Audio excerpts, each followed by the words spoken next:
The Grand Ethiopian Renaissance Dam, or GERD, is Africa's largest hydroelectric project built by Ethiopia on the Blue Nile River, which is a major tributary of the Nile. It's not just a dam, it's, well, a symbol of African self-reliance, development, and regional power shifts. Construction began back in 2011 near Ethiopia's border with Sudan. The dam will generate over 6,000 megawatts of electricity, enough to power millions of homes. It was built to address Ethiopia's power shortages and to export electricity to its neighbors.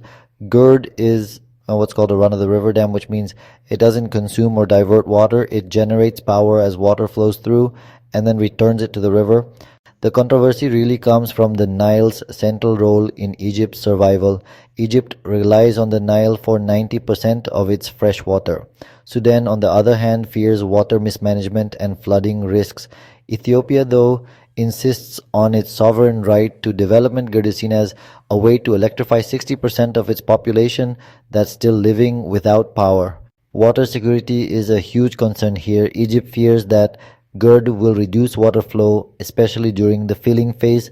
However, most experts agree that GERD won't significantly reduce the long-term flow since it's not actually used for irrigation. So political tensions are really running high. Ethiopia accuses Egypt of trying to maintain colonial-era dominance over the Nile.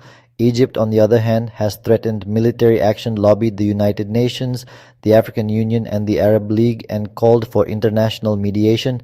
There's also the risk of armed conflict. If this diplomatic deadlock drags on, it could actually turn into a proxy conflict. Gulf countries, the West, and even China, they've all got stakes in the region. When it comes to environmental and economic effects, short-term changes in the river's flow could really affect agriculture and fisheries downstream. But Ethiopia, however, stands to benefit economically by becoming an energy hub. President Abdel Fattah el-Sisi's hard stance on GERD seems politically motivated and honestly strategically biased toward the West.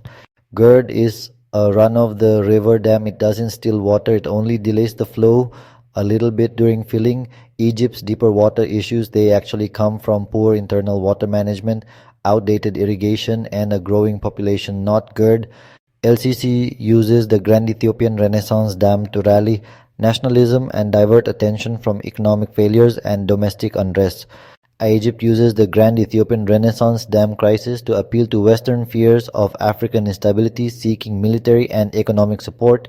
It reinforces Egypt's geostrategic importance as a stable ally in a volatile region. A strong Ethiopia generating regional electricity shifts the power balance away from Cairo. Egypt wants to preserve its dominance over Nile politics using Western diplomacy and Arab League pressure. The Grand Ethiopian Renaissance Dam has exposed not just a hydropolitical fault line but also the regional insecurities of Nile Basin politics. While Ethiopia sees it as a project of hope, Egypt portrays it as a threat largely for political leverage and strategic gain.